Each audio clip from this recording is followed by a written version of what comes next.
So last topic here, and we'll take it to Farris first. He has been doing a breakdown, a little bit of analysis on JJ McCarthy and where he could fall, and kind of his comparison to some of the other quarterbacks at the top level of the draft. There's rumors JJ could go as high as second to Washington.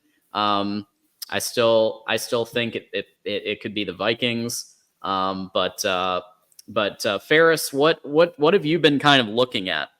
Yeah. So I have a full video that's coming out in the next little while here, probably in the next 24 hours or so. Already recorded it, but we're getting it produced and published.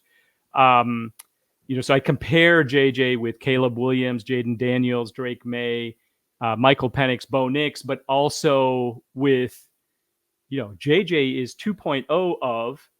So a lot of people in New England think of him as 2.0 of Mac Jones. And then of the Giants, 2.0 of Daniel Jones. So there's there's this fear that JJ is going to be like some other quarterback.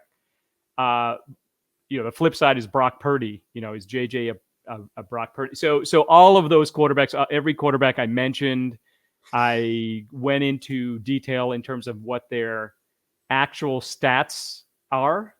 And really, it looks like there's 3 tiers, probably all in the first round, but 3 tiers of quarterbacks, 6 quarterbacks in total. So you've got Caleb Williams and Jaden Daniels. Maybe that's tier 1. Then you've got Drake May and JJ McCarthy, tier 2. And then you've got Michael Penix and Bo Nix, tier 3. Now, what's interesting is Caleb Williams, Jaden Daniels, the last 2 Heisman Trophy winners. Caleb Williams is a year older than JJ. Jaden Daniels is 2 years older than JJ. And then Penix and Nix are 3 years older than JJ. So part of this is you've got to really think through, what is JJ, what were these other quarterbacks like a year, 2 years, 3 years ago? And also, just kind of think about what JJ has accomplished. He did not play it down over age 20. He went 27-1. He has very comparable stats to, better stats than Drake May. I don't really understand the Drake May one, because JJ has better stats than Drake May. He's the same age. He can run a 4.5. He can throw it 61 miles per hour. I'm not really understanding how Drake May would slip ahead of JJ McCarthy. Penix and Nix, you can talk about their actual stats and say that they just had monster stats, almost 5,000 yards for Penix, 4,500 yards for Bo Nix. I mean, these are just huge numbers in the Pac-12, but huge numbers. If you compare JJ to Caleb Williams and JJ, other than what I call the denominator, number of pass attempts and maybe yards, sort of projected, but the yards per attempt, the passing efficiency rating, the touchdown to interception ratio, all of these numbers are very comparable between a Caleb Williams and a JJ McCarthy. Now, you look at all this analysis, and and then you look at Mac Jones. Mac Jones had 4,500 yards passing. This was in 2020. He so just keep that in mind. It was the COVID year. Mac and cheese, yes. He had a 203 passer rating. I mean, just off the charts numbers. He got picked 12. I think a lot of New England fans are scared that JJ is Mac Jones. But it doesn't make sense. Mac Jones had much better stats, and also kind of in those, the combine kind of things, JJ's better. So and they both won a title, but it's this is it's totally apples to oranges as I see it. So I see JJ sort of in the middle of the pack of those 6 quarterbacks that I mentioned. Williams, Daniels, May, Penix, and Nix. And I do think that he's better than May. So if 4 quarterbacks are going to be drafted 1, 2, 3, 4, the logical place would be number 3. That's what I would say. So interested to hear your thoughts on that. It's about a 15-minute video. It'd be great if everyone could watch it. Let me know what you think. but I go into detail into all their stats. Smash the numbers. Check it out. All right, TJ, go ahead. Yeah, I mean, I think you're looking at a situation where he's going to go either 3rd overall or number 6 overall.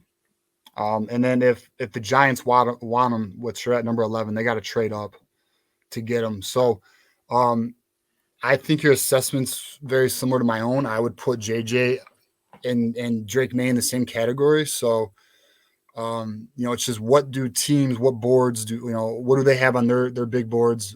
What team favors what? I would say Drake May had a better second season though than JJ if you look at the numbers, but I don't know. I mean, I don't personally. I think JJ is probably going to Minnesota.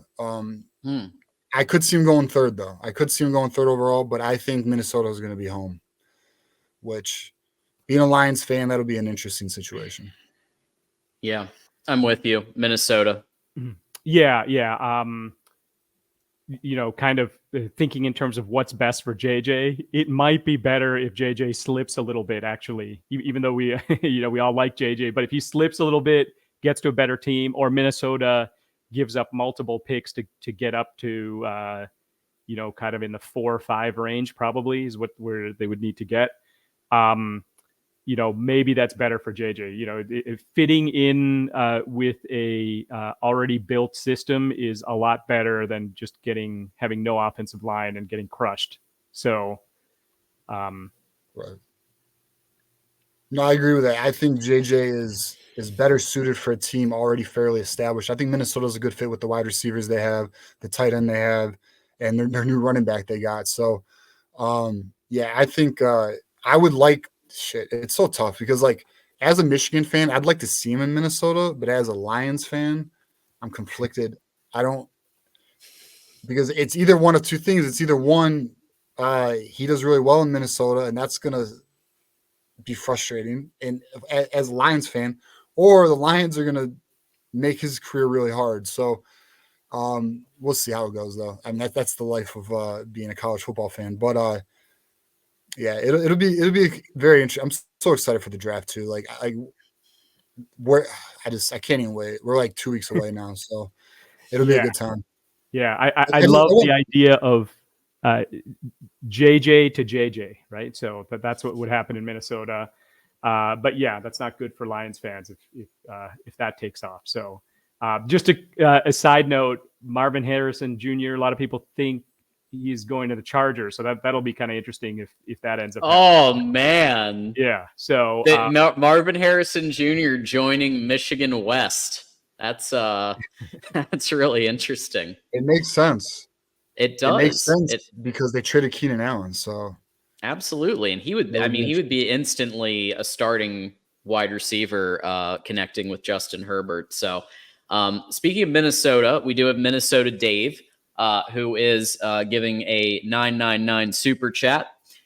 Thank you, Minnesota Dave, for a couple of contributions today. So this is about JJ Cole, I believe, or JJ Cole. So do you think that Iowa would try to go after him? They need a quarterback. Everybody who was throwing water bottles after the Gopher game is a better quarterback than Iowa. He's not really that wrong. When check down Cade is your best option, that's a little rough. So yeah, what is there any chance that JJ Cole goes to Iowa? Yeah, so for people who don't know, JJ Cole is from Iowa, so I guess that's why you would see maybe that reference. I mean, I think, and from everything I've heard, that Iowa's going to ride with Cade next year. So I don't think Iowa's going to be in the portal shopping business. So, and even if, all right, let's just say hypothetically they do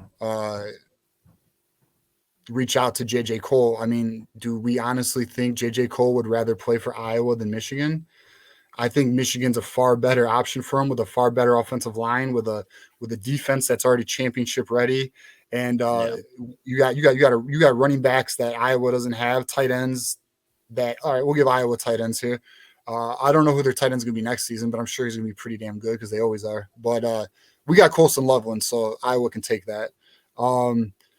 But yeah, I think Michigan's the far more appealing landing spot for a quarterback like J.J. Cole, in my opinion. Yeah, I mean, I guess I'm glad I'm not an Iowa fan. It must be so frustrating to have, a good to great defense, and then if you were just moderately adequate, you could definitely, compete at a much higher level. I mean, I guess they already, have won Big Ten West titles. I guess that's something, but it must be really frustrating to be an Iowa fan just to see things that one-sided. So, Yeah, Sean, one of our resident Buckeyes who stops by Michigan Wolverines live from time to time and is also on our Ocho panel and College Football After Dark. Iowa is talking to OSU fourth stringer Lincoln Kleinholtz. Can 99% confirm? Sounds right. He might immediately jump to the top of the list. Yeah. Yeah, I mean, so that's what's funny about like sometimes we complain about maybe certain things about Michigan or like when you brought up like could you imagine being an Iowa fan? No, I could not imagine being an Iowa fan because like even being a Michigan fan sometimes it's frustrating because we get in our own way, But like if you're an Iowa fan, holy like your offense can't score, like damn, and you don't even have the potential. I mean, maybe they could have a year where their team is like very very elite. That seems to happen every 4 to 5 years where it's really, really good. But at least with Michigan, it's such a big brand and there's so many resources that even though Michigan gets in its own way, it's still a competitive ass team.